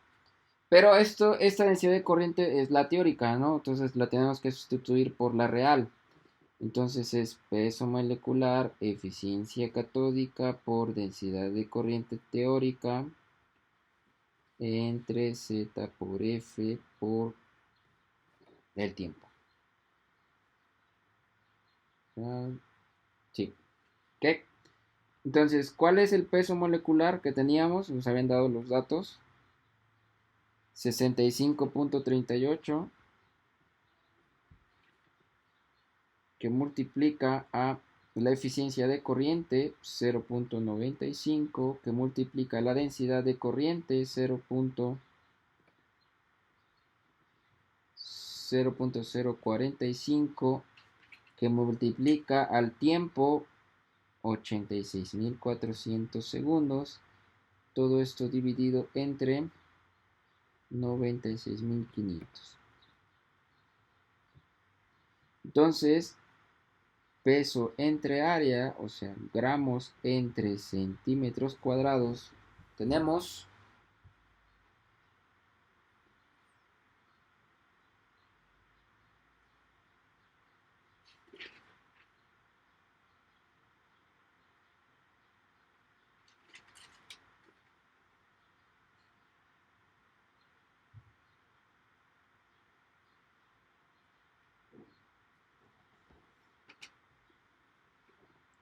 entonces nuestra área es 1.25, perdón, gramos sobre área 1.2512.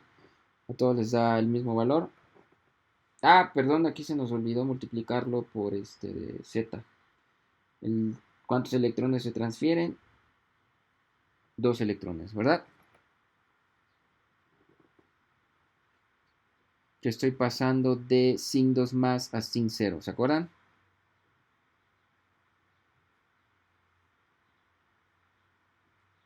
Ok, 1.2512 gramos sobre centímetro cuadrado. Entonces, nuestro espesor, sí lo definimos la clase pasada, o de las anteriores por ahí.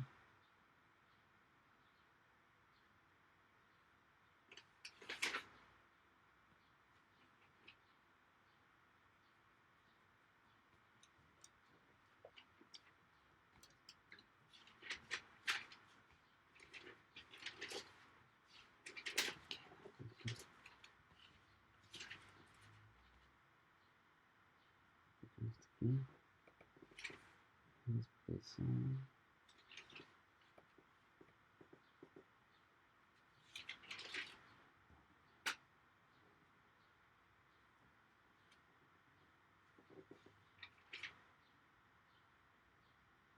Sí, acá está.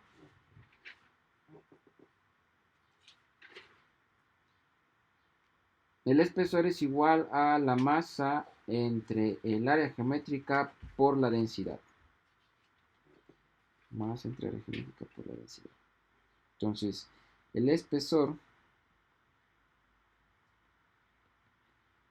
masa entre área geométrica por 1 sobre la densidad. Entonces, 1.2512 gramos por centímetro cuadrado lo voy a dividir entre la densidad del zinc, 7.14 gramos sobre centímetro cúbico.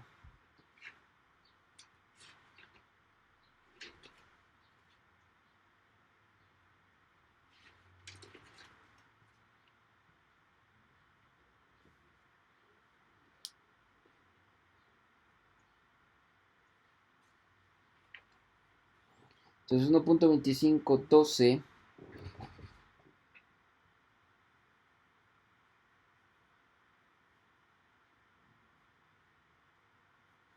entre 7.14, 0.175, 0.1752. centímetros, ¿no?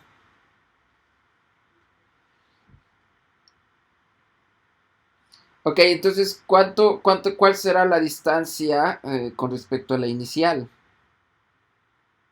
Como es de cara a cara, tomando en cuenta que inicialmente teníamos 5, pues la distancia que debería de estar con respecto a esos primeros 5, la distancia es pues sería el espesor, o sea, la longitud de entre la longitud inicial menos el espesor. Esa longitud pues era de 5 centímetros y le resto 0.1752 y me estaría dando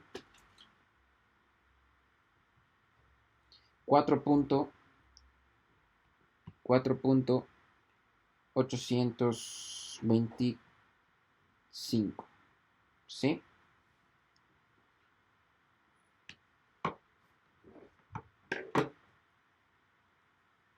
Con respecto a la distancia inicial, pero recuerden que así como se está oxidando, digo, así como se está depositando el electrodo está depositando el zinc sobre la superficie del hierro, así el ánodo también está oxidándose. Entonces, básicamente lo que se pierde de espesor en el cátodo y lo que se pierde de espesor en el ánodo es exactamente el equivalente. Sin embargo, nosotros lo estamos tomando en cuenta con respecto a la distancia inicial. ¿Ok? Espero que esa parte quede clara, ¿no?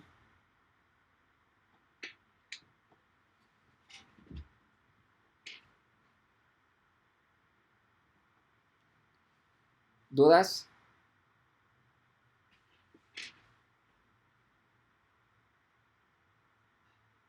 ¿No? Bueno, para la parte, el tercer de inciso,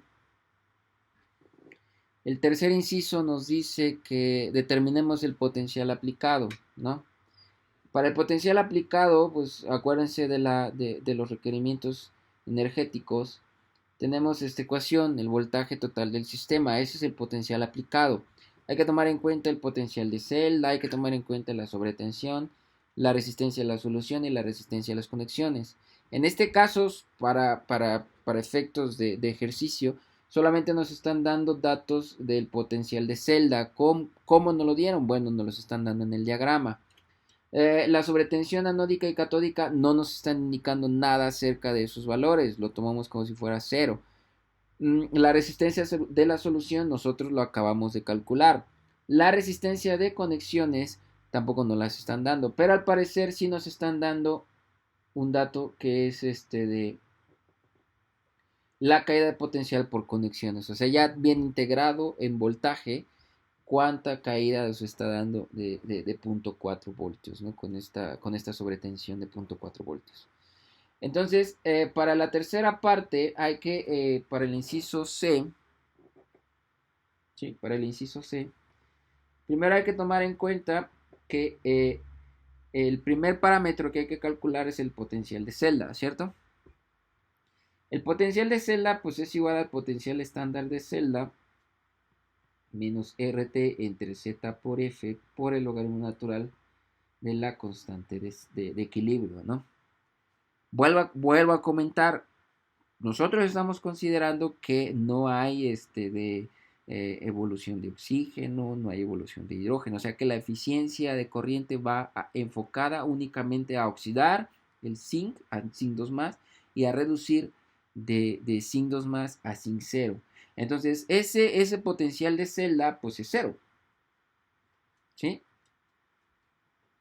El potencial de celda es cero. Si nosotros hacemos la representación, ¿sí? Sin 2 más 2 electrones que se va a sin 0 y sin que se va a sin 2 más 2 electrones, ¿sí? Estoy tomando en cuenta que estos dos se cancelan y solamente estoy teniendo, de hecho, de los dos lados es de los mismos materiales, ¿no? Estoy depositando zinc. En un lado lo estoy oxidando y en el otro lado lo estoy depositando. Entonces el potencial de celda es cero. Porque es el mismo material que se está reduciendo, es el mismo material que se está oxidando. Aunque yo haga, aunque yo haga el análisis, llego a lo mismo. Si no elimino eso, voy a tener sin 2 más sin 0, que va a pasar a sin 0 más sin 2 más. Es lo que nos está dando la suma de las dos ecuaciones. La constante de equilibrio pues va a ser el mismo. Si recordamos del diagrama de celda que el sin 2 más tiene una actividad de 0.5, 0.5 esta parte va a estar en la parte de arriba, ¿sí? En los reactivos, digo en los productos, y en la parte de reactivos va a estar esta parte de abajo. Como la actividad no cambia, es la misma, el sin 2 más tiene una actividad de 0.5. Recuerden que el sin 0 tiene actividad 1, entonces va a ser sin 2 más arriba, sin 2 más abajo y esto es 1. Entonces, de esa manera, el logaritmo natural de 1 es 0. Y como el potencial de celda es 0 también, porque es el mismo electrodo, entonces esto se deduce a que mi potencial de celda es 0. ¿Sí? Ya tengo el potencial de celda. El potencial de celda en este caso es 0, que es el mismo material. Si en dado caso nos hubieran dicho, no, toma en cuenta la oxidación del agua, entonces dentro de deducción del potencial de celda hay que tomar en cuenta la reacción de oxidación del agua en medio ácido. ¿Qué otro parámetro nos sigue de acuerdo a la ecuación? Sobre tensiones no tenemos, pero sí tenemos la resistencia a la solución. Esa resistencia a la solución es de ¿cuánto? Lo acabamos de calcular, ¿no?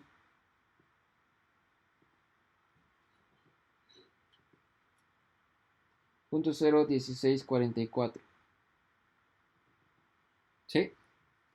Entonces, la intensidad, ¿cuál es la intensidad que está pasando entre electrodo y electrodo?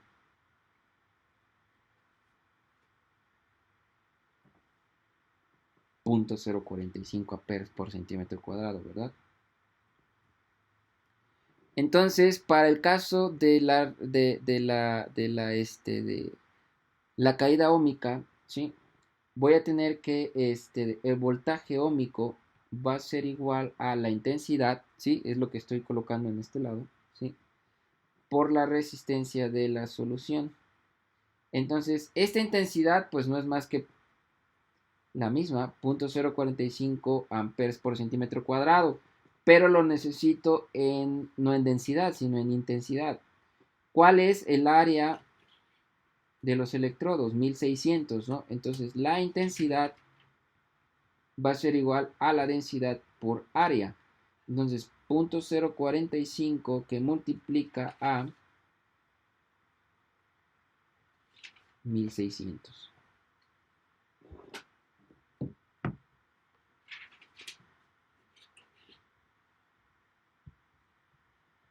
72. No, recuerden que la densidad de corriente es intensidad entre área. Si voy a pasar de densidad de corriente a intensidad, la densidad de corriente la tengo que multiplicar por área. ¿Sí? Entonces, sí, efectivamente, esto es 72 amperes, ¿no? Entonces, los 72 amperes los coloco aquí. 72 amperes por 0.01644.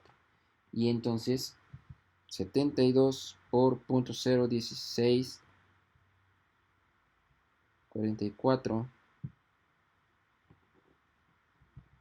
72 por 0.01644. Sí. 1.1836.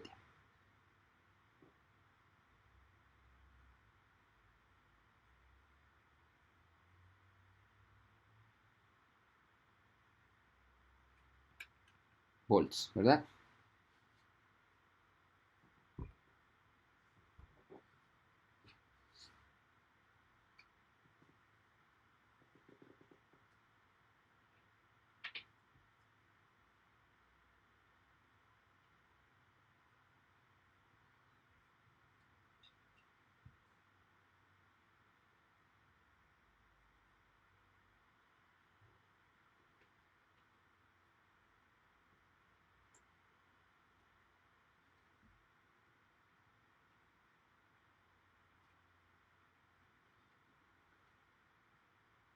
¿Sí? ¿Sí queda claro?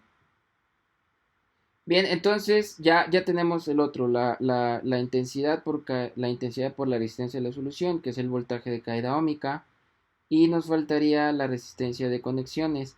La resistencia de conexiones no la tenemos, pero nos están dando el voltaje por conexiones, ¿no?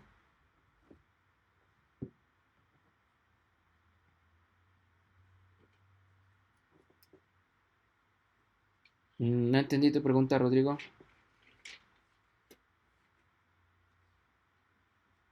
Sí los tomamos en cuenta, en este caso es con base en la reacción.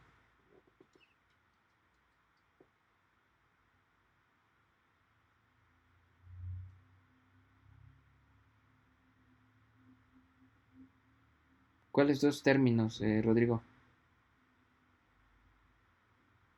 Ah, la sobretensión. Miren, la sobretensión no nos están dando, la sobretensión anódica y catódica no nos están dando datos. Entonces los tomamos como cero en esta consideración, en este caso. ¿Sí? Ya resolvimos la parte del voltaje óhmico, es esta parte, este es el voltaje óhmico. ¿Sí? Y la intensidad por la resistencia de conexiones no nos dan la intensidad por, o sea, no nos dan la resistencia de las conexiones, simplemente nos dan la resistencia, la sobretensión por conexiones. Y esa sobretensión por conexiones es por conexiones es de 0.4 voltios. ¿Sí? Aquí está. Ok, entonces ya tenemos básicamente todos los valores para determinar el potencial aplicado. El potencial aplicado va a ser igual a ¿qué? 0, que es el voltaje de celda, 0, que es el voltaje de celda, menos, ¿sí? No hay sobretensión anódica ni catódica, pero sí nos están dando el voltaje de la solución, el voltaje óhmico, ¿sí?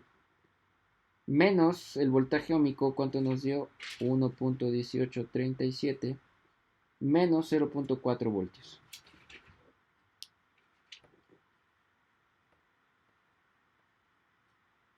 1.1837 menos 0.4. Entonces nuestro voltaje aplicado es de 0.7837.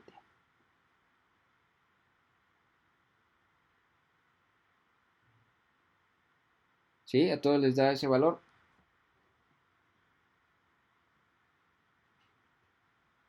No nos dan sobretensión anódica, no nos dan sobretensión catódica. Podemos tomarlo como cero, les digo, en esta ocasión. Cuando nos den esas sobretensiones, los tomamos en cuenta. Nos dan la resistencia de la solución, nosotros la calculamos. Y ahora nos dan el voltaje por conexiones, ¿no?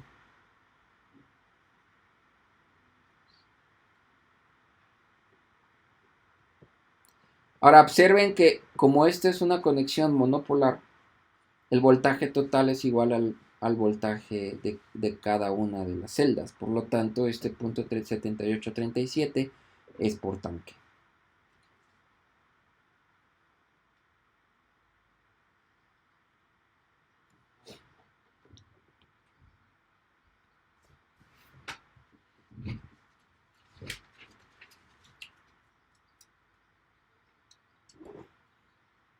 ¿Dudas?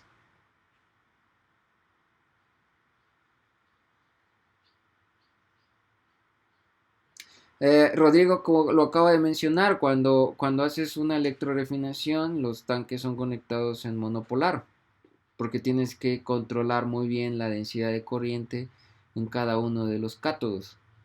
En una de conexión bipolar no hay ese control. Por lo tanto, no puedo llevar a cabo la manera homogénea el depósito del zinc sobre el cátodo. ¿Por qué? Porque la polaridad de los cátodos están cambiando. Yo necesito que sea una depositación homogénea. Si en una cara se está depositando, en la otra se está oxidando. No estoy controlando nada. Para efectos de electrodepositación debe de ser monopolar. ¿Sí?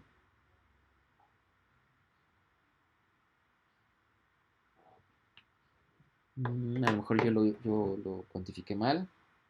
Puede ser. 1.1837 menos 0.4. Sí, es correcto, tienes razón. De 1.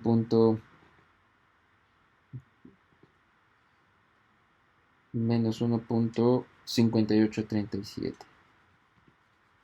voltios.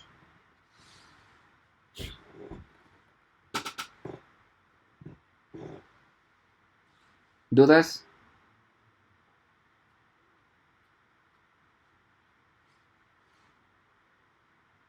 ¿Hay dudas? ¿No hay dudas? Vamos a resolver el inciso D de un solo golpe. La siguiente clase lo hacemos el camino largo, ¿ok? El inciso D lo podemos resolver de un solo golpe. Fíjense bien. Tomando en cuenta la definición del voltaje, del consumo energético, ¿sí? La definición del consumo energético es igual a ¿qué? Como lo estoy colocando ahí, Z por F por voltaje aplicado. Lo voy a cambiar para que no haya dudas en este ejercicio. Por voltaje aplicado, o sea, potencial aplicado, entre 3600 por la eficiencia y por el peso molecular de quién? Del zinc. ¿Ok? Este es de un solo golpe. ¿Cuántos electrones se transfieren para tener una eficiencia del 0.95%? Habíamos dicho que 2. La constante de Faraday, 96.500. ¿Cuál es el potencial aplicado? Lo acabamos de decir. 1.5837, ¿sí? Yo lo tomo positivo porque acuérdense que el hecho el significado del signo negativo implica que estoy suministrando energía.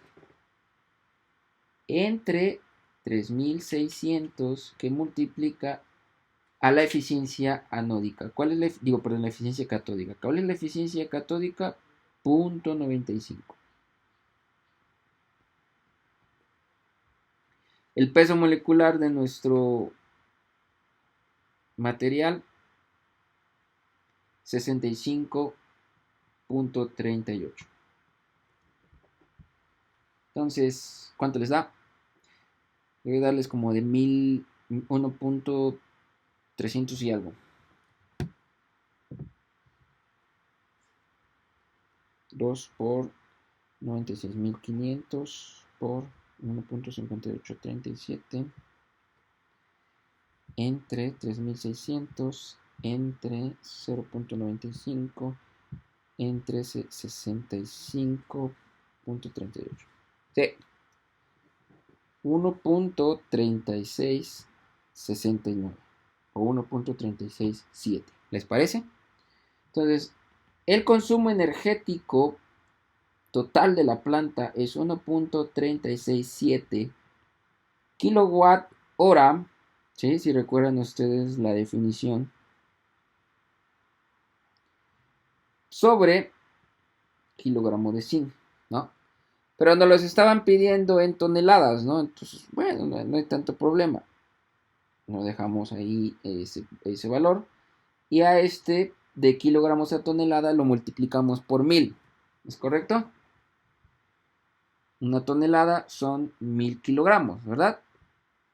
Entonces, una tonelada, o sea, 1.367 por 1000, 1367 kilowatt hora sobre tonelada de zinc. Así de fácil. La ruta larga, la vamos a hacer en la siguiente clase. La ruta larga implica tomar en cuenta la intensidad por cátodo, el número de cátodos. No es necesario que tengamos en cuenta incluso el número de tanques, pero sí hay que tomar en cuenta cuál es la distribución de corriente total ¿sí? El voltaje aplicado, ¿no? Y de ahí tenemos voltaje por intensidad, ya tendríamos potencia. Luego, potencia por tiempo, que son 24 horas, ya nos daría ¿qué?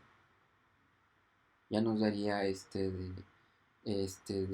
watt por hora, ¿no? Potencia por tiempo ya sería watt hora. Y ahí eso es el camino largo. Esto es simplemente haciendo ese análisis y llegando a esta ecuación, es lo más rápido, ¿no? Entonces, ahora, el siguiente inciso, y que es el último, nos estaba diciendo que cuál sería el costo de energía en pesos por kilogramo con base a la tarifa energética. Nosotros ya tenemos el consumo no energético, lo tenemos en kilowatt hora por kilogramo, que es este valor de aquí, ¿sí? Este de aquí, ese es el que me interesa. El otro es para efectos de resolver el inciso D, ¿no? Este es el inciso D, ¿sí?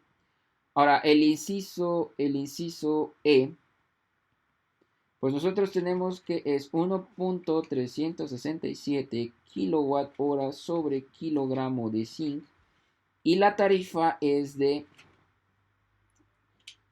sí, 60, perdón, pesos 0.9 mil, o sea, no, 9056, perdón, 956 dividida entre 65 kilowatt hora.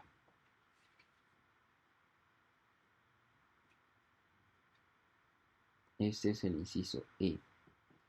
Y este sería pesos por kilogramo, ¿no? ¿Sí?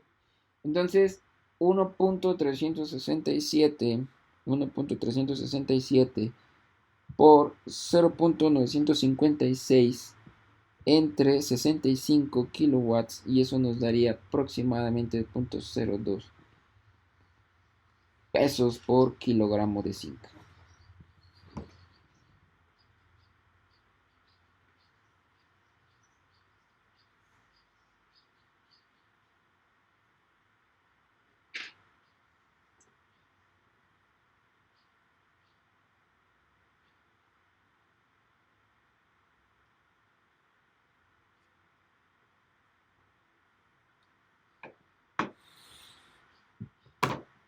Vean cómo esto no está tan complicado.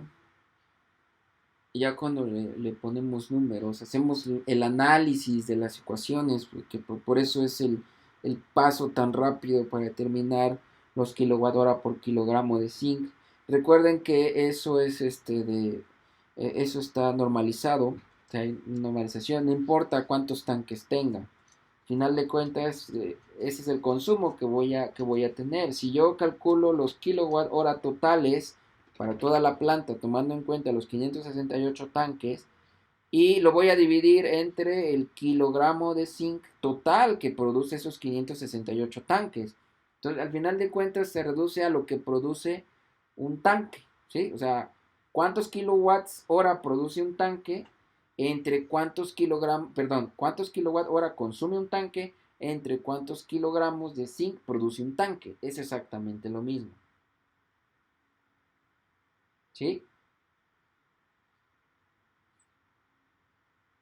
Ahora, ¿por qué se deduce la eficiencia de corriente por ahí? Pues hay que tomar en cuenta que,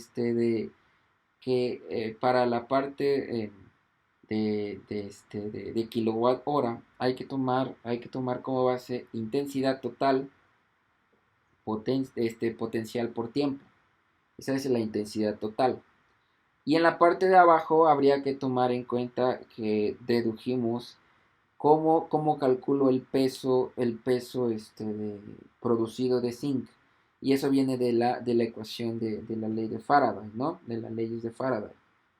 Entonces, el peso total de zinc producido en una celda, hay que tomar en cuenta cuántos electrodos tengo.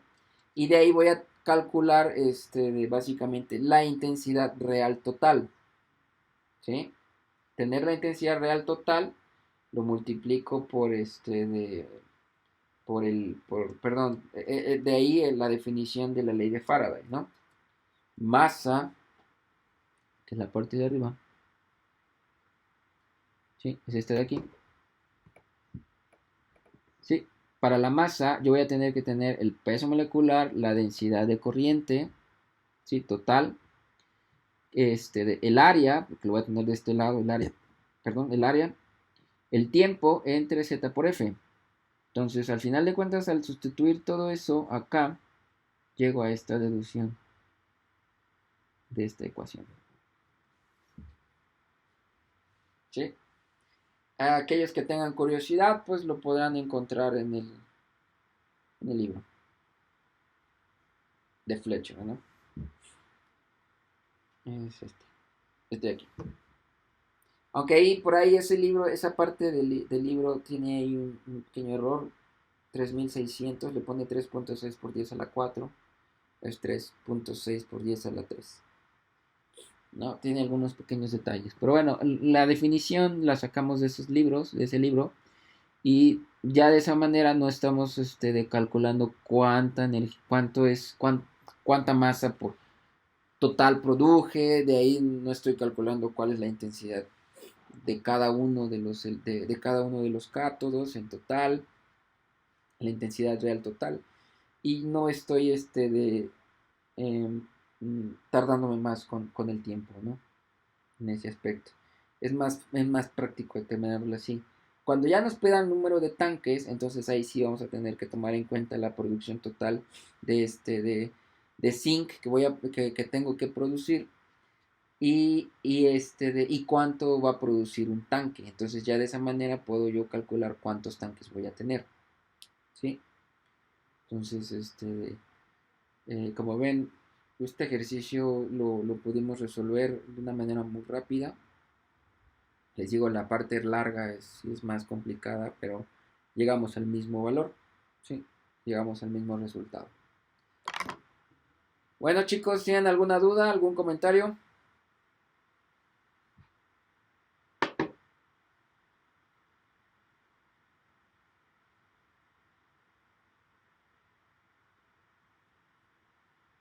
¿Comentario? ¿Todo? ¿Todo de qué?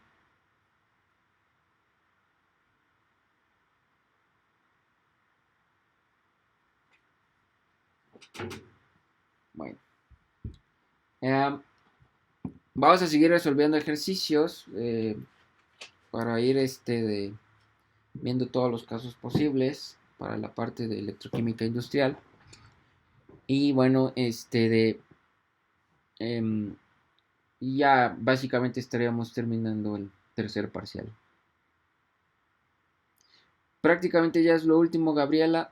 Si mal no recuerdas, necesitamos terminar la parte de electroquímica industrial con ejercicios de cálculos de electrorefinación. Por ahí tal vez podríamos hacer otro cálculo para el sosa cloro, ¿no? Y ya básicamente ya terminamos el curso. Hay espacio para que si hay dudas podamos repasar, ¿sí? Si hay dudas incluso del segundo parcial, si tienen dudas lo podemos repasar. De todas maneras hemos continuado el curso sin sin detenernos.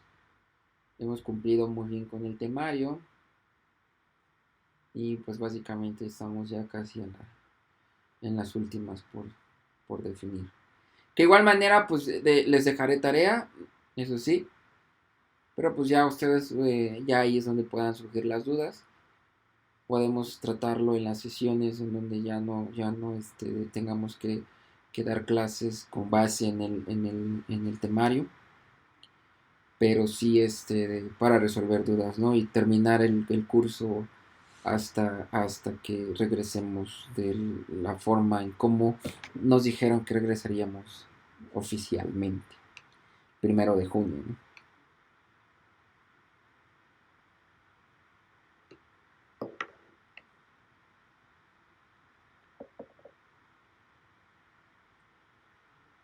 ¿Dudas, chicos?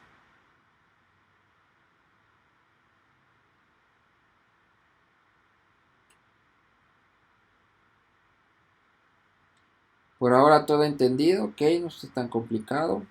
Este ejercicio es muy fácil si lo vemos desde el punto de vista práctico. ¿Dudas?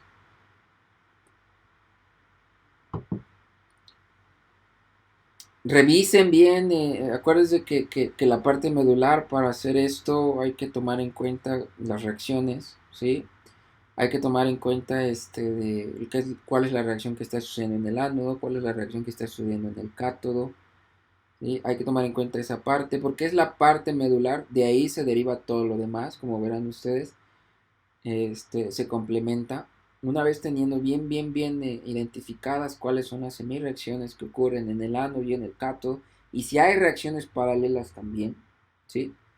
De ahí podemos partir y ya lo demás es de deducciones de ecuaciones y con eso podemos resolver muy bien el ejercicio. Este es fácil porque pues, es un metal depositándose en una placa de hierro.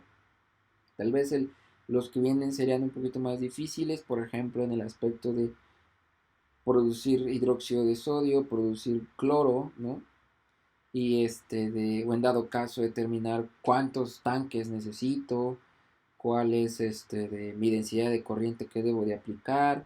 Entonces ya el ejercicio, los demás ejercicios se vuelven un poco más laboriosos porque son datos que en este ejercicio en principio ya los tenemos, ¿no? O incluso sugerir cuál es el área sumergida del cátodo, que eso también influye en el ánodo, tiene que ser la misma área, ¿sí? ¿Cuál es el área sumergida del cátodo? O identificar de qué valor debe de ser la caída de potencial por conexiones, si nos están dando también sobre tensión anódica, catódica. Entonces, sí hay que tomar en cuenta todas estas variantes para los siguientes ejercicios. Bueno, chicos, si no hay ninguna duda, si no hay ningún comentario, les agradezco que hayan tomado la clase. Como nuevamente son 25, la clase pasada no llegamos a los 25. Muy bien, recuerden que yo subo los videos para que puedan revisar las clases anteriores. El de la clase pasada no lo subí, pero lo voy a subir ya con este. Y pues pueden irlos revisando para que si hay alguna duda, igual pueden consultarlo primero. Y si aún así siguen quedando dudas, pues bueno, ya sean dudas más puntuales, ¿no? Ya hayan depurado más de las dudas superficiales que pudieran tener y las que quedaran son las de mayor problemática. Ok, sí, está bien, ¿sale? Bueno chicos, pues que pasen linda noche, bonito fin de semana, cuídense mucho, recuerden que seguimos en emergencia sanitaria, tengan cuidado con lo del 10 de mayo, por favor no salgan, ¿sí? Quédense en su casa, uh, tomen precauciones, ¿ok? Bueno, pues si no hay nada, pues nos vemos en principio el lunes, ¿ok? Para seguir resolviendo ejercicios, ¿sí? Voy a escoger algunos que podamos ir resolviendo, ¿vale? Muy bien, está bien. Bonito fin, cuídense mucho, adiós, bye, chao, chao.